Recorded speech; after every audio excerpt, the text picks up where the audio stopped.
હોય મૂળનો વિકાસ ન હોય એ પહેલાં આપણે માંડવીમાં પાળા ચડાવીએ એમ સોયાબીનમાં આપણે પાળા ચડાવી દીધા, જેથી કરીને પાણી પાવામાં આપણે બહુ મુશ્કેલીનો સામનો ન કરવો પડે। તો ખેડૂત મિત્રો જોઈ શકો છો આ રીતના આપણા ખેતરમાં પાળા ચડાવેલા છે અને હાવ ભરોડા પડી ગયા અને આ રીતનો ફાલ પણ છે। જોકે અમારા ગીર સોમનાથ જિલ્લામાં પાણીની ખૂબ જ અત્યારે અછત જ છે। તો ખેડૂત મિત્રો હાલો મિત્રો, કેમ છો? સ્વાગત છે તમારું આપણા એક નવા વિડીયોમાં। અને આપણે આજે સોયાબીનમાં પાણી ચાલુ કરી દીધું અને પાણી પણ ફર્સ્ટ ક્લાસ 12-13 હરામાં હાલે છે।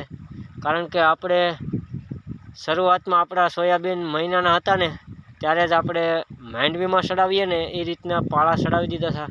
કારણ કે શરૂઆતમાં નાના એવા સોયાબીન આપણા હોય ત્યારે મૂળનો વિકાસ એટલો બધો ન હોય અને મૂળિયા પણ ન તૂટે, એટલા માટે પાણી પાવા હાટું થઈને આપણે શરૂઆતના સમયમાં, કારણ કે મહિના દિવસના હતા અને પાળા આપણે ચડાવી દીધા હતા, એટલે આપણે 10-12 હરામાં આપણે આ રીતના પાણી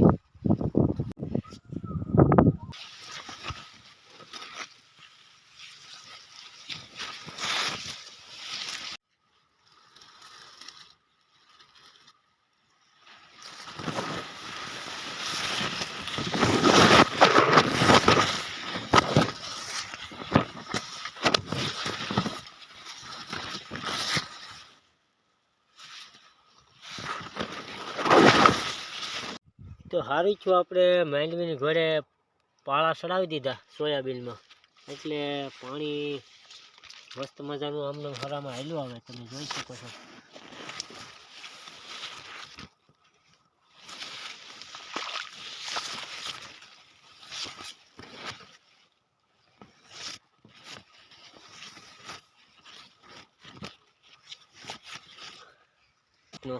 પાણી હાલ્યું જાય, નકર કેવું થાય કે આ જમીન પોલી હોય અને પાણી પણ ન ઉકલે, એટલે સોયાબીનમાં ભવિષ્યમાં પાણી વાળવું હોય તો ખેડૂત મિત્રો પાળા અવશ્ય ચડાવી દેજો। આગોતરું મેનેજમેન્ટ કરવું બહુ સારી વાત છે।